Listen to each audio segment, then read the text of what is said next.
Shalom bien-aimés dans le Seigneur, je vous bénis tous dans le nom merveilleux de notre Seigneur Jésus-Christ. Aujourd'hui, nous allons faire une petite vidéo concernant les manger. Parce que dernièrement, j'avais une petite discussion avec mes collègues qui sont d'une autre confession religieuse, c'est des musulmans. Ils insistaient un peu sur l'interdiction de manger le porc. Et ils disaient que même la Bible confirme et ils appuient ça.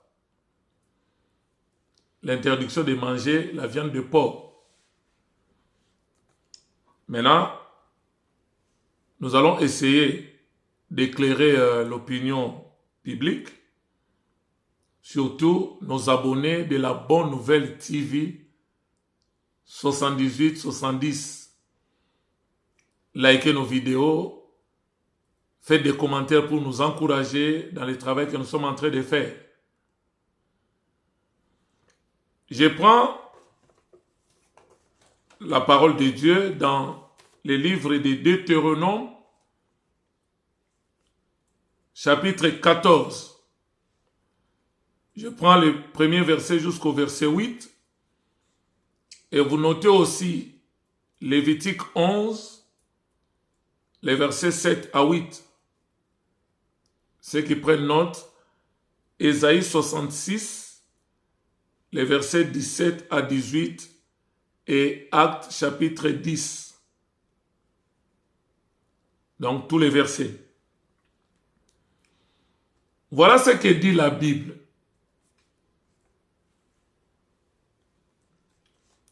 Vous êtes les enfants de l'Éternel, votre Dieu. Vous ne vous ferez point d'incision. Et vous ne vous ferez point de place chauve entre les yeux pour un mort. Car tu es un peuple saint pour l'Éternel ton Dieu. Et l'Éternel ton Dieu t'a choisi pour que tu fasses un peuple qui lui appartient entre tous les peuples qui sont sur la face de la terre. Tu ne mangeras aucune chose abominable. Voici les animaux que vous mangerez: le bœuf, la brebis, la chèvre, les cerfs, la gazelle, les daims, les bouquetins, les chèvriers, la chèvre sauvage et la girafe. Verset 6. Vous mangerez de tout animal qui a la corne fendue, les pieds fourchis et qui rimine. Voilà les trois qualités. Vous mangerez de tout animal qui a la corne fendue, les pieds, pas les pattes. Parce que les porcs que nous avons actuellement a des pattes, pas des pieds. Des pieds fourchis et qui riminent. Verset 7. Mais vous ne mangerez pas ceux qui riminent seulement, ou qui ont les cornes fendues et les pieds fourchis seulement. Donc ça dit, il faut que l'animal que vous devez manger puisse avoir ces trois qualités: cornes fendues, pieds fourchis et qui rimine. Si c'est un animal qui rimine, mais qui n'a pas de cornes fendues ou de pieds fourchis, vous ne mangerez pas. S'il remplit des conditions ou des caractéristiques, vous ne les mangerez pas. Il faut les trois: cornes fendues, pieds fourchis et qui rimine.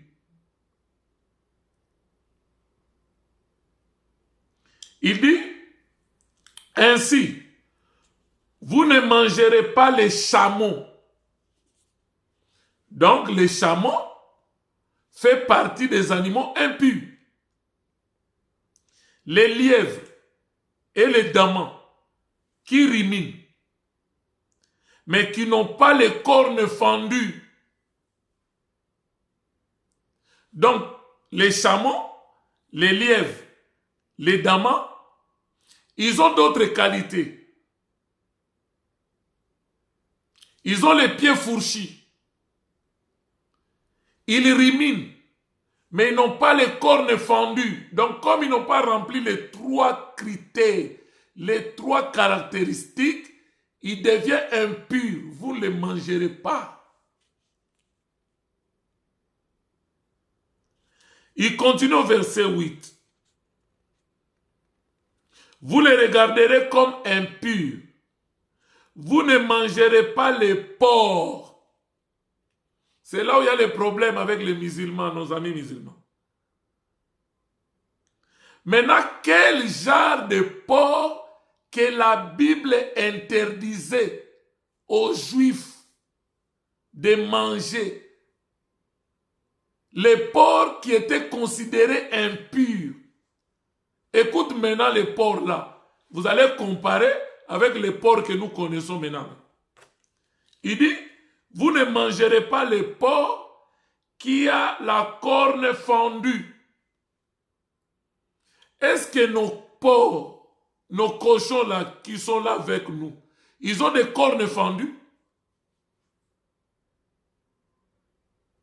Mais qui ne ruminent pas, vous les regarderez comme impurs. Vous ne mangerez pas de leur chair et vous ne toucherez pas leur corps mort.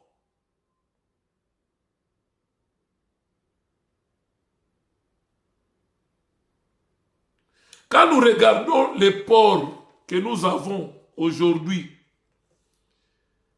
ils n'ont pas de pieds fourchus. Ils ont des pattes.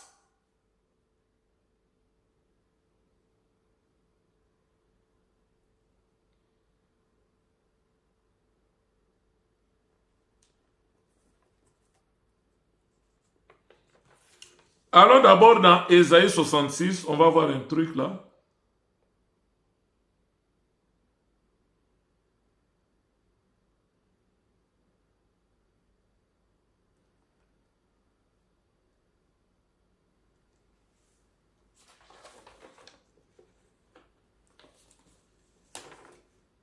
Ésaïe 66.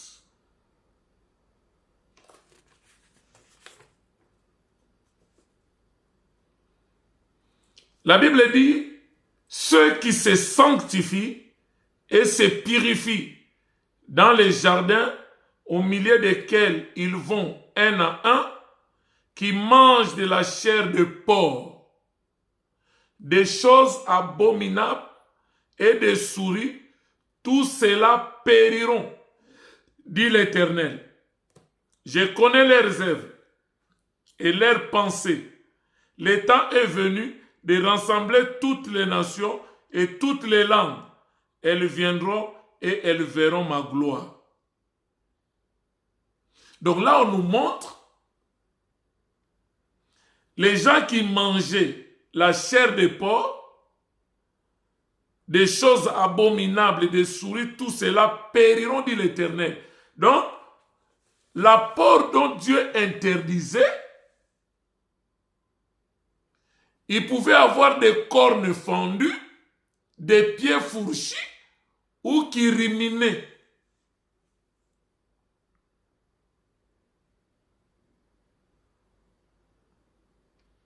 Maintenant, il y a d'autres. Ils disent que non, nous ne mangeons pas le porc, non seulement parce que la Bible l'interdisait, parce qu'au moment où le Seigneur Jésus-Christ délivrait les possédés de Gadara, les porcs étaient possédés par ces démons-là.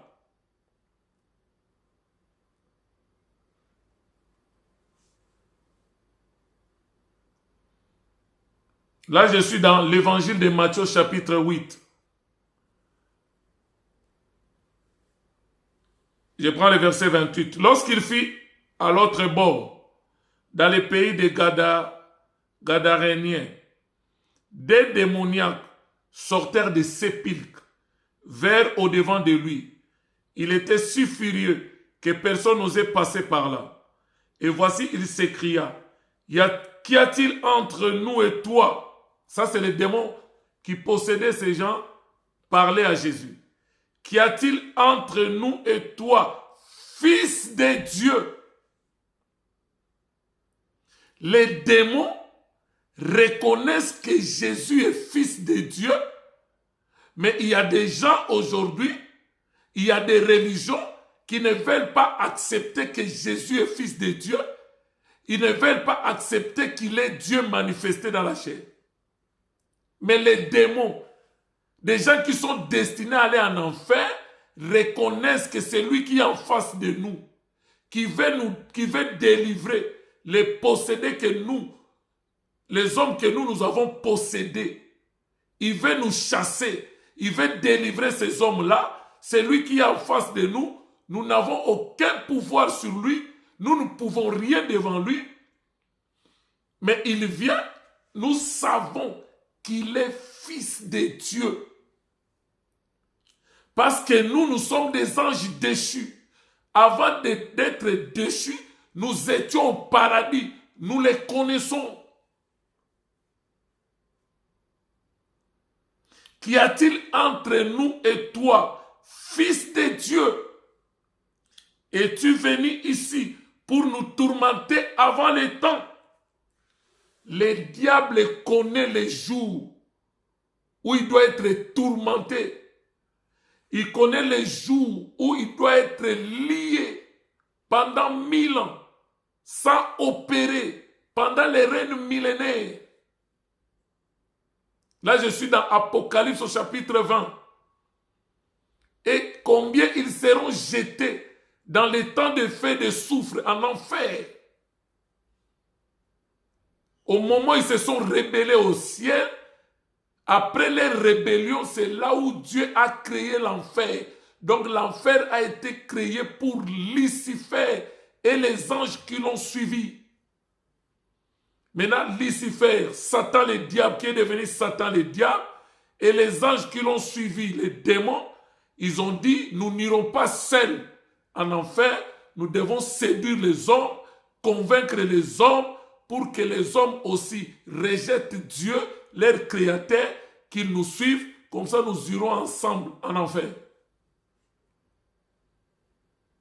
Et ils savent que leur sort est déjà scellé. Pour le moment, on nous a laissé en liberté de fonctionner dans toute liberté. C'est pourquoi ils disent à Jésus, pourquoi es-tu venu nous tourmenter avant le temps? Ne confondez pas avec les démons qui ont fait des bêtises dans Genèse 6, qui sont enchaînés éternellement dans les ténèbres. Dans les premiers chapitres d'Égide, ces démons-là ne sont pas en liberté. Mais le reste des démons, Dieu les laisse opérer. Et ils savent qu'il arrivera un jour, nous serons bloqués, nous serons enfermés, nous ne pourrons plus opérer. Mais comme le temps n'est pas encore là, mais Jésus est venu nous troubler avant le temps.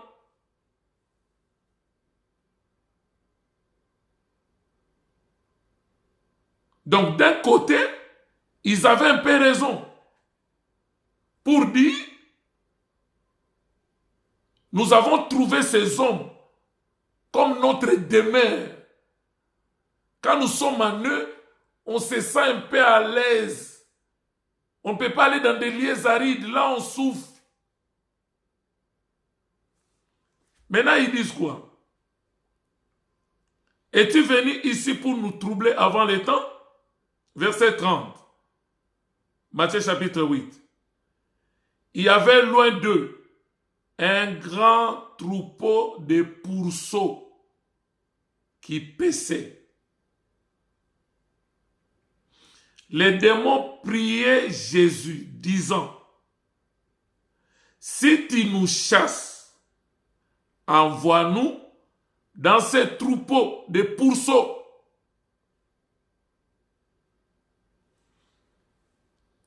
Pour une fois, Jésus a exaucé la prière des démons.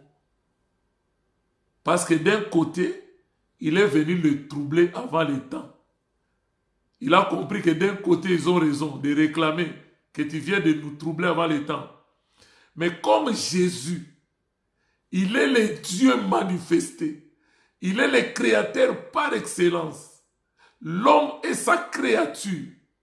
Il a besoin d'utiliser ces démoniaques connus dans la contrée de Décapole.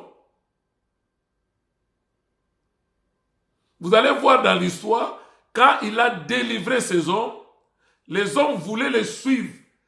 Il a dit, allez témoigner ce que Dieu a fait pour vous. Et selon l'histoire, le possédé de Gadara a gagné à peu près 10 villes dans la contrée de Décapole parce que les gens le connaissaient, comment il rompait les chaînes, comment il dormait dans des sépulcres, personne n'osait passer par là. L'homme qui nous faisait terreur, aujourd'hui il témoigne, il est dans son bon sens. Il nous dit qu'un homme m'a délivré. Il s'appelle Jésus-Christ de Nazareth. Et les gens pouvaient croire. Même pas par rapport au message, mais à cause des miracles que Jésus a opérés dans la vie de cet homme. Maintenant, les démons ont formulé leur demande. Il dit, envoie-nous dans ces troupeaux de pourceaux.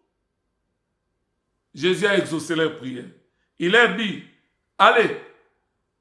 Ils sortirent et entrèrent dans les pourceaux. Maintenant, les gens qui refusent de manger la viande de porc pour dire que voilà, les porcs, c'est des animaux possédés. Vous n'avez pas raison. Les pourceaux là. Le verset continue. Et voici, tous les troupeaux se précipita des pentes escarpées dans la mer et ils périrent dans les eaux. Tous ces pourceaux étaient morts. Au moment où ils sont morts dans la mer, les démons quittent leur corps. Ils vont commencer à errer dans des lieux arides. Ils vont commencer à chercher des hommes qui n'ont pas Jésus pour les posséder. C'est là où la Bible nous dit, quand un homme est délivré, les esprits quittent son corps. L'esprit va dans des lieux arides. Il ne trouvera jamais la paix là-bas. Il revient dans le corps où il était chassé.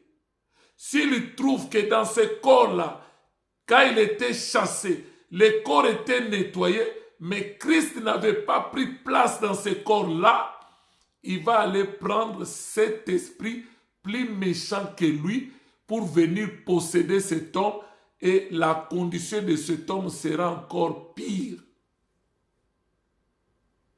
C'est pourquoi, quand Jésus avait posé la question au possédé de Gadara, quel est ton nom? Dans notre version, il a dit quoi? Nous sommes légion. Or, quand nous allons dans les termes militaires, une légion est composée plus ou moins de 2000 soldats. Donc, c'était un homme possédé par 2000 démons à peu près. Et les 2000 démons ont quitté les possédés pour posséder les pourceaux. Et les pourceaux sont allés se jeter dans la mer et ils sont morts. C'est pourquoi, chers pasteurs, mes collègues serviteurs, quand vous délivrez quelqu'un qui était possédé, il ne faut pas laisser la personne rentrer chez lui comme ça. Si la personne là, il était dans le culte, pendant la réunion, en plein culte, il y a eu des manifestations démoniaques, et vous avez prié pour lui, vous avez chassé les démons, c'est que la personne est nettoyée de l'intérieur. Maintenant, ce qu'il faut faire, il faut lui faire accepter Jésus.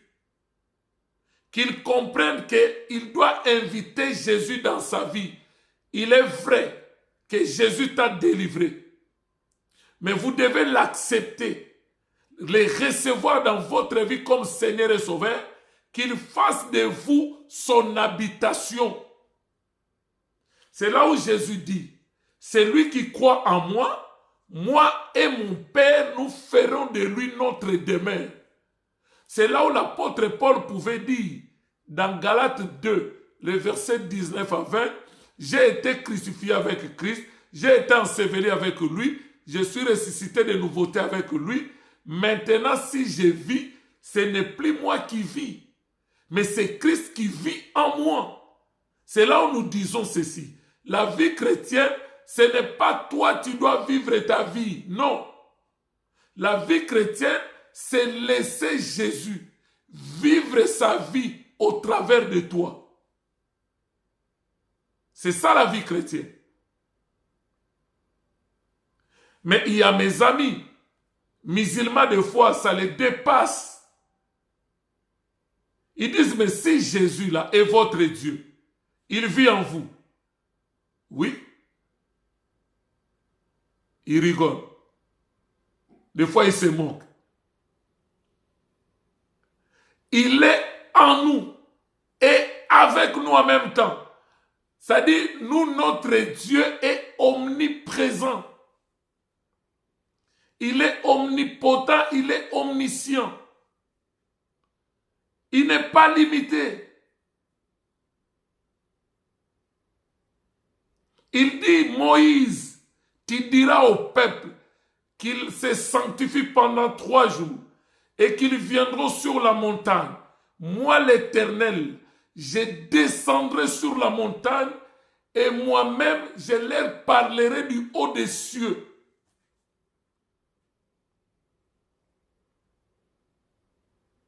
Et vous allez me dire, si Jésus est Dieu, il était dans l'eau du Jourdain. Mais qui a parlé?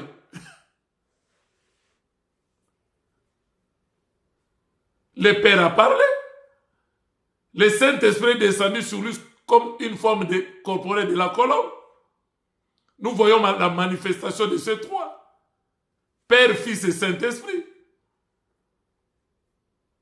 Mais tout ça, il faut que Dieu t'ouvre l'intelligence pour comprendre les Écritures. La Bible dit, Jésus parlait, ces gens-là ne le comprenaient pas. Il leur ouvrit l'intelligence pour qu'ils comprennent les Écritures.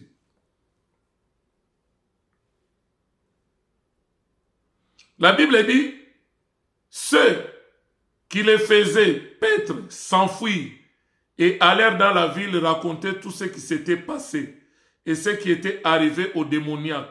Alors toute la ville sortit à la rencontre de Jésus. Et dès qu'ils le virent, ils les supplièrent de quitter leur territoire. C'est-à-dire des gens qui élevaient les porcs, les pourceaux là, ils sont devenus pauvres. Leurs marchandises s'est jetées dans l'eau. Ils ont perdu leur commerce. Ils ont dit à Jésus, on te supplie, quittez notre ville parce que là, vous avez fait une bonne chose de délivrer, de posséder. Mais quelque part, tu nous as rendus pauvres parce que tous nos troupeaux sont morts. Donc, ce n'est pas les pourceaux possédés dans cette époque-là qui continuent à être possédés jusqu'à aujourd'hui. Non.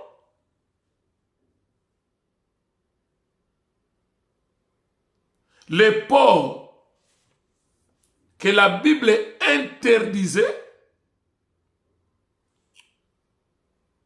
nous l'avons décrit.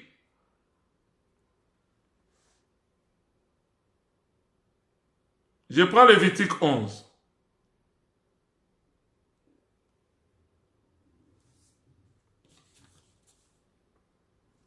Je prends Lévitique 11.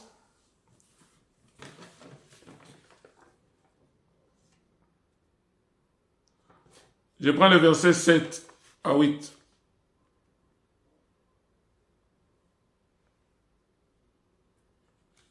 La Bible dit, vous ne mangerez pas le porc.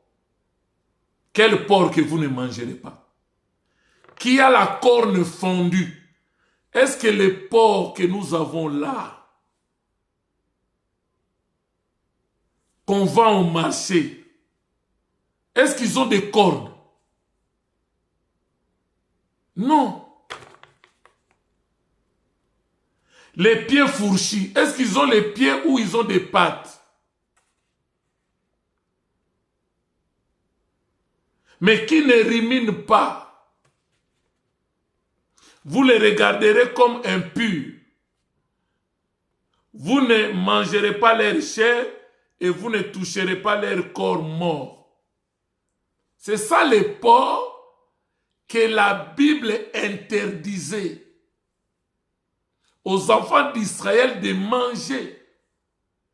Les porcs qui a la corne fendue et les pieds fourchis et qui ne rumine pas. Ce n'est pas le porc que nous avons. Si vous voulez vous appuyer sur les porcs qui ont été possédés dans Matthieu 8, lorsque le Seigneur Jésus a délivré les possédés de Gadara, ces porcs-là, ils étaient plongés dans la mer, ils sont tous morts. Mais maintenant, ce que nous devons comprendre, c'est quoi? La Bible dit que l'Ancien Testament était l'ombre des choses à venir. Il y a des choses que Israël vivait physiquement, mais qui avaient une signification spirituelle que Jésus-Christ est venu nous révéler dans la dispensation de la grâce.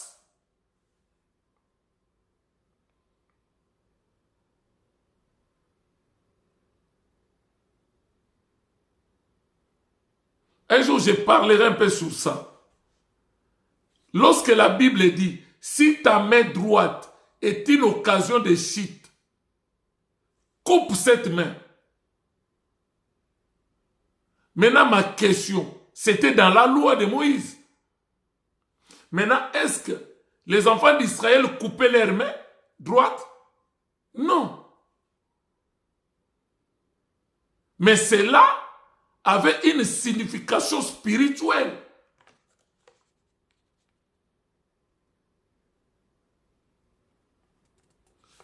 Pour comprendre ce que je suis en train de dire, ce n'est qu'une parenthèse que j'ai ouverte, je vais refermer tout de suite. Quand Jacob a donné naissance à Benjamin, la mère de Benjamin, Rachel, avait donné à Benjamin d'abord le nom de Ben-Oni, qui veut dire le fils de ma douleur, de ma souffrance. Maintenant, Jacob, en tant que prophète, a compris que dire que son fils devait porter le nom de Ben-Oni, le fils de ma souffrance, de ma douleur, ça veut dire qu'il attribue à son fils la main gauche. Maintenant, lui dit, mon fils ne s'appellera plus Ben-Oni, mais il s'appellera Ben-Yamin, c'est-à-dire le fils de ma droite, la main droite, la force. Maintenant, nous voyons l'accomplissement dans le véritable Benjamin qui est Jésus-Christ. Quand il est la main gauche, il est Ben-Oni. Là, nous voyons Ésaïe 53. Un homme de douleur, habitué à la souffrance. Nous l'avons dédaigné, nous l'avons méprisé, considéré comme puni, frappé de Dieu. Mais c'est de nos douleurs qu'il s'est chargé. C'est de nos péchés qu'il a portés à la croix. Et le châtiment qui nous donne la paix aujourd'hui avec le Père est tombé sur lui. Il a subi le châtiment de la croix. Il a plu au Seigneur de les briser par la souffrance, par la mort à la croix. Ésaïe 53.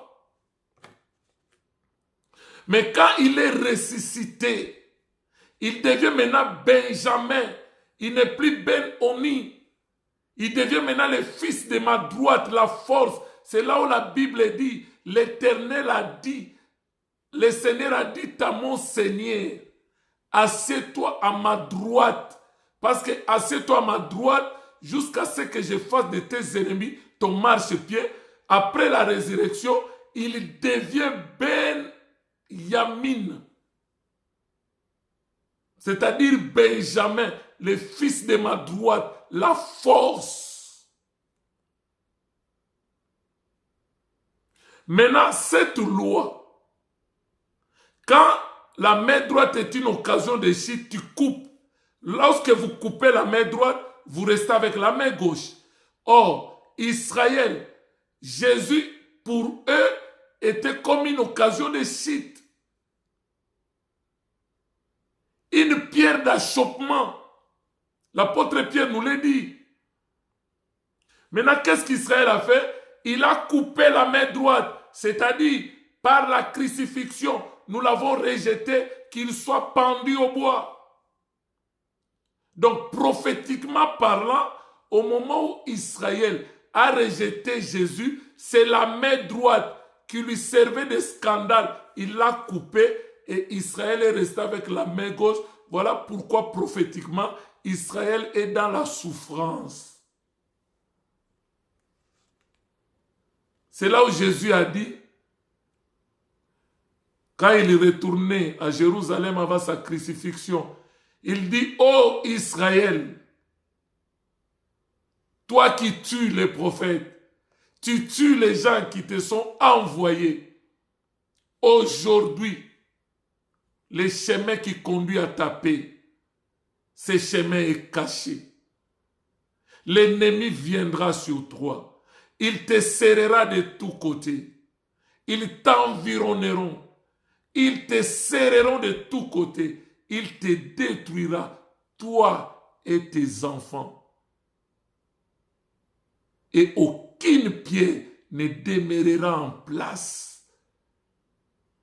C'est-à-dire, il a prédit la destruction du deuxième temple. Puisque au temps voulu, tu n'as pas reconnu la venue de ton Dieu. C'était pour dire, les dieux, la promesse d'Ésaïe 35, les versets 4 à 5, toi qui gémis, toi qui se lamentes Israël, ton Dieu viendra lui-même et il te sauvera. Ton Dieu là est venu. Il a pris corps. À quel signe reconnaîtront sa venue? Le Seigneur lui-même vous donnera un signe. Une vierge enfantera. Or, une vierge ne peut pas enfanter, c'est impossible. C'est ça le miracle, c'est ça les signes.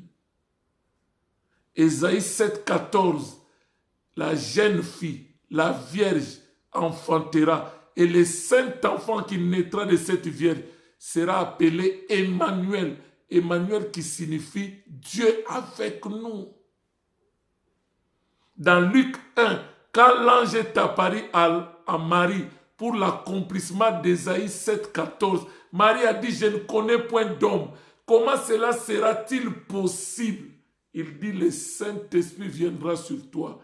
De son ombre, il te couvrira de son ombre. Et le saint enfant qui naîtra de toi sera appelé fils du Dieu très haut. Et il a donné à l'enfant le nom de Yehoshua, qui veut dire Dieu qui sauve. En français, c'est Jésus-Christ. Yehoshua.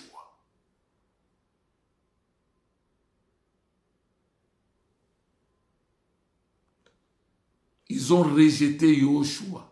Prophétiquement parlant, ils sont dans la souffrance, dans les douleurs.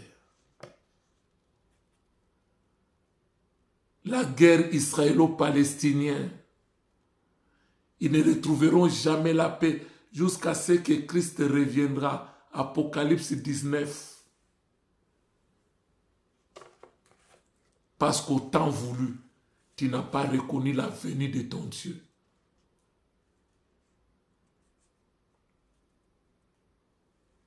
Ah, c'est merveilleux. Maintenant, on nous présente ici, on nous dit,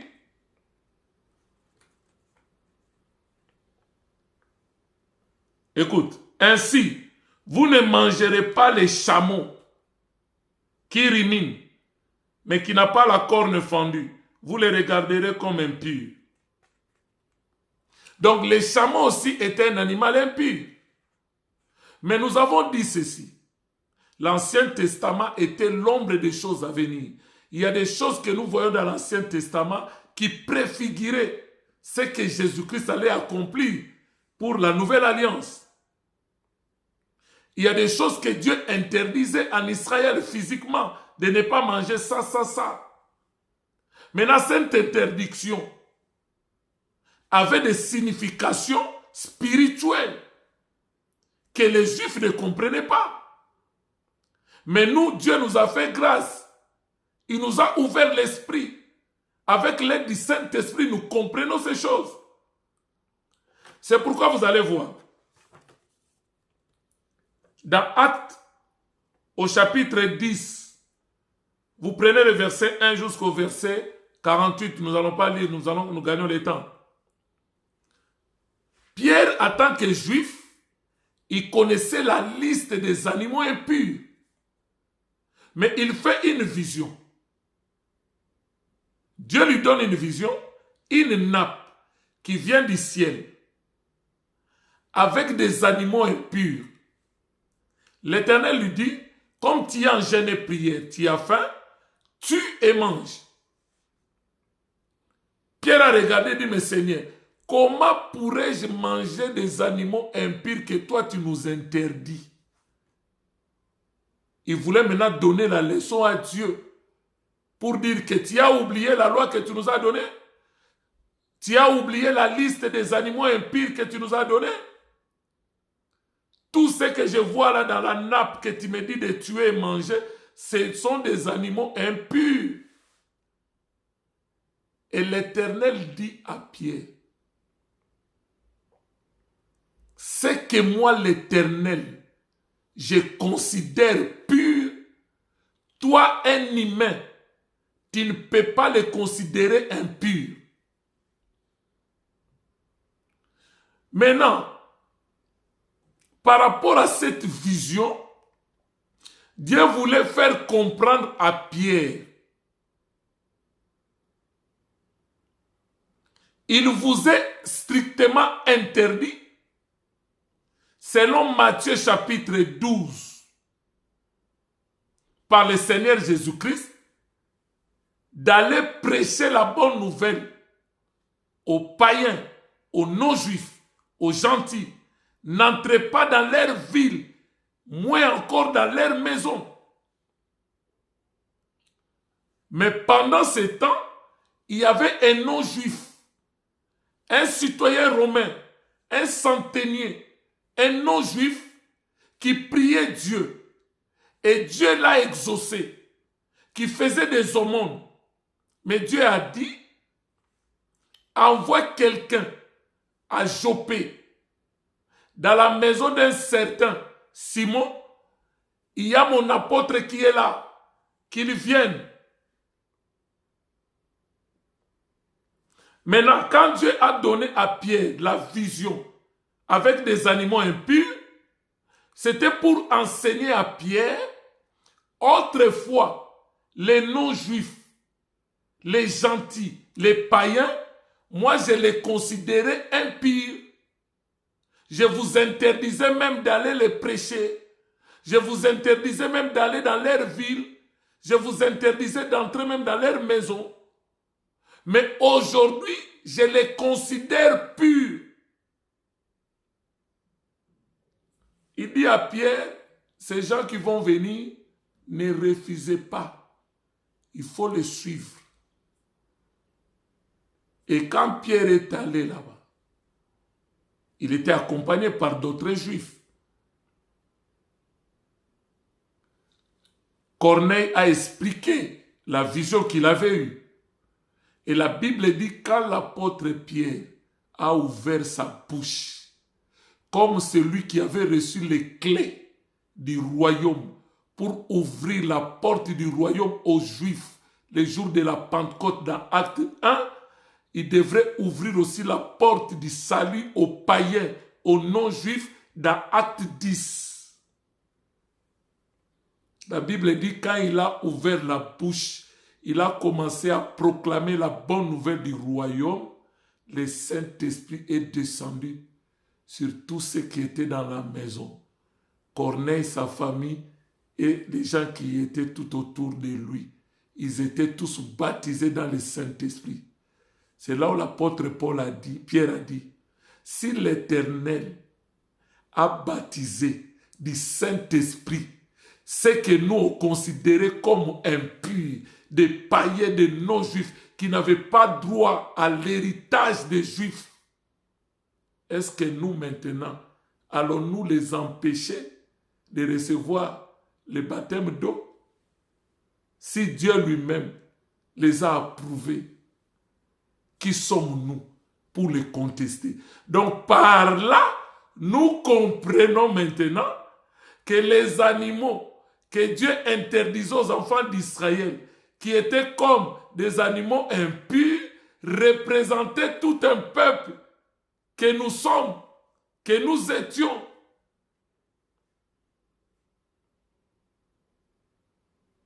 Autrefois, nous étions impurs. Dans l'ancienne alliance, représentés par les animaux impurs, représentés par les porcs que Dieu interdisait aux enfants d'Israël de manger. Maintenant, nous devenions purs. Tu et mange. Parce que c'est que moi, l'Éternel, je considère pur, toi, un humain. Qui es-tu pour trouver ça impur? Un jour, un homme riche est venu voir Jésus. Matthieu 19, à partir du verset 16 jusqu'au verset 26. Il dit, Seigneur, Maître, que dois-je faire pour hériter le royaume de Dieu? Jésus a dit, tu connais les commandements. Tu ne feras pas ceci, tu ne tueras pas tout ça. L'homme riche a dit, non, je connais ça, j'ai déjà observé depuis même ma jeunesse. Or, c'était faux. Pourquoi? Parce qu'il n'y a personne qui ne pouvait accomplir toutes les exigences de la loi. Parce que la loi est sainte, Romains 7, la loi est bonne, la loi est spirituelle, la loi est parfaite. Et quand Dieu prend quelque chose qui est bonne, sainte, spirituelle et parfaite, il donne à l'homme charnel. Ce n'est pas pour que l'homme charnel accomplisse les exigences de la loi. C'était pour amener l'homme charnel à comprendre une chose, que par moi-même, je ne pourrais pas accomplir les exigences de la loi. Pour qu'il puisse implorer la grâce et la miséricorde de Dieu pour que la grâce vienne. La Bible dit dans 1 Timothée chapitre 1er, il a donné la loi à qui? Aux meurtriers, aux débauchés, aux voleurs, ainsi de suite.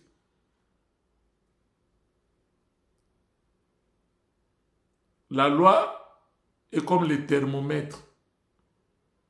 Tu es malade. On prend le thermomètre, on te met sous les selles.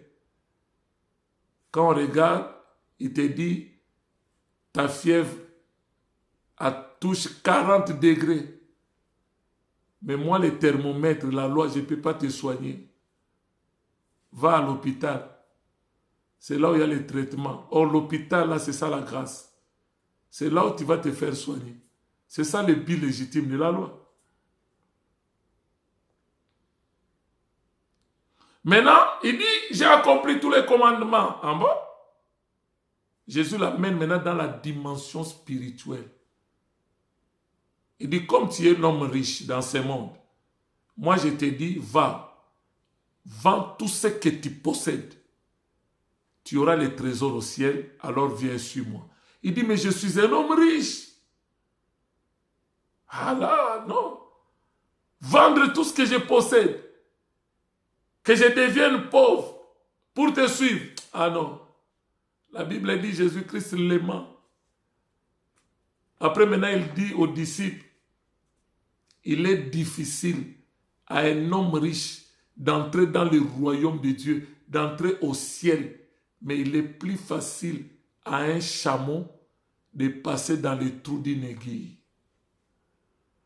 Pourquoi il a utilisé les chameaux? Parce que les chameaux font partie des animaux autrefois impurs.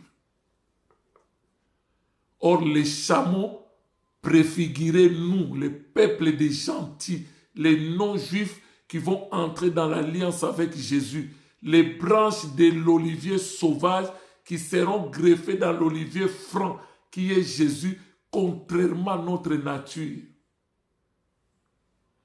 Il y a toute une émission que nous avons faite sur les chameaux.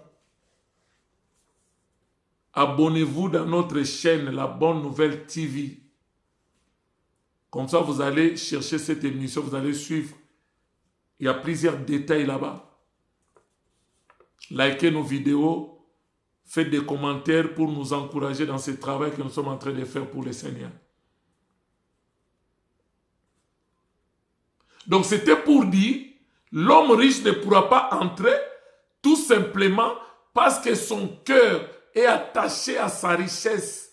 La Bible dit, là où sera ton trésor, c'est là où sera ton cœur. Mais lui, son trésor, c'est la richesse périssable de ce monde. Mais les chameaux, et c'est lui qui a fait de Jésus son trésor. Il sera plus facile pour lui d'entrer dans le royaume qu'à un homme riche qui a le cœur attaché aux choses du monde d'accéder à son royaume. 1 Corinthiens 10.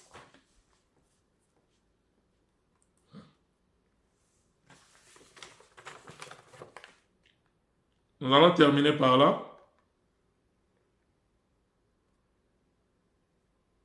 1 Corinthiens, chapitre 10. Je prends le verset 25 jusqu'à 31. Et vous prenez aussi Romains chapitre 14, le verset 3. On termine par là.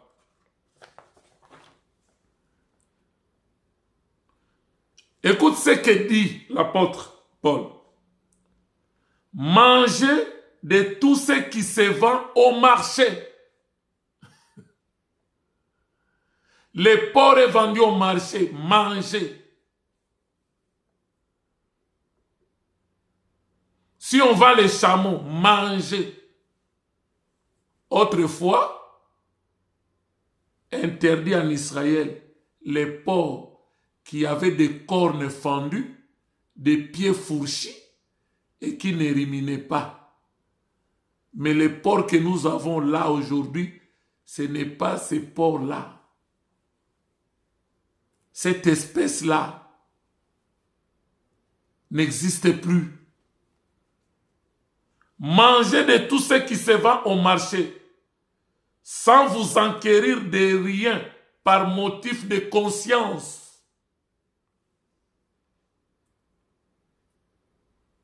Nous devons avoir la conscience purifiée, lavée de toute souillure. Car la terre est au Seigneur et tout ce qu'elle renferme.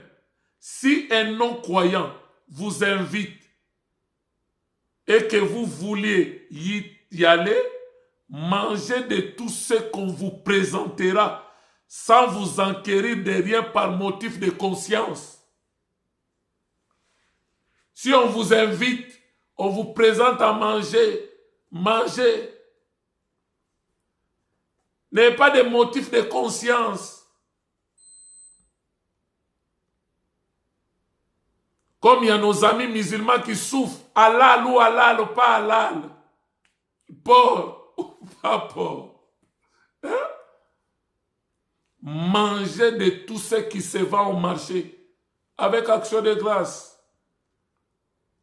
Mais si quelqu'un vous dit ceci parmi les choses qu'il veut vous présenter à manger, mais si quelqu'un vous dit ceci a été offert en sacrifice, c'est comme les viandes sacrifiées aux idoles, là, ne mangez pas à cause de celui qui a donné l'avertissement et à cause de la conscience. Parce que consciemment, tu auras toujours une culpabilité.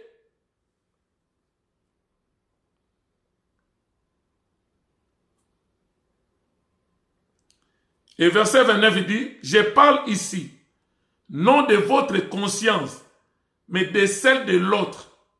Pourquoi? En effet, ma liberté serait-elle jugée par une conscience étrangère? C'est-à-dire, si moi je mange le porc, c'est ma liberté. Mais pourquoi ma liberté doit être jugée par quelqu'un d'autre qui ne mange pas le porc? Si toi tu ne manges pas le porc, ça c'est ton problème. C'est avec ta conscience. Laissez tranquille celui qui mange le porc. Ne le jugez pas.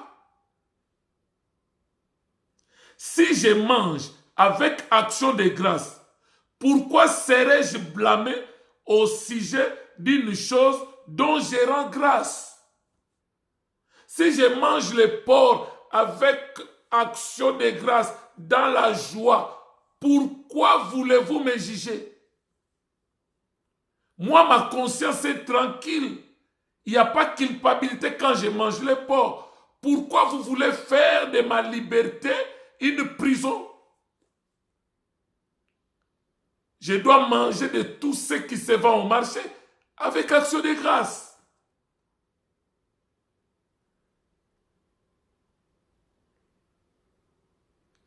Verset 31, 1 Corinthiens 10.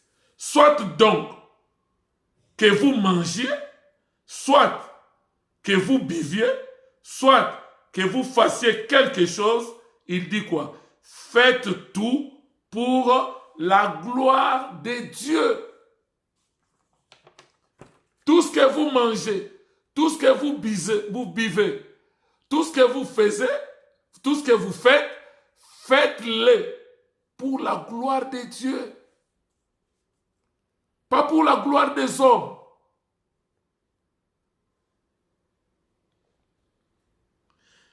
Et dans Romains 14, 3, il dit quoi? Que celui qui mange ne méprise point celui qui ne mange pas. Vice versa. Donc, bien aimé, nous avons compris. Si nos frères, nos amis musulmans, et dans leur Coran, on leur dit de ne pas manger la viande de porc, ni de toucher le porc. S'ils font allusion au porc que nous avons, ça ne concerne que eux. C'est leur croyance, c'est la recommandation de leur Allah et de leur prophète Muhammad.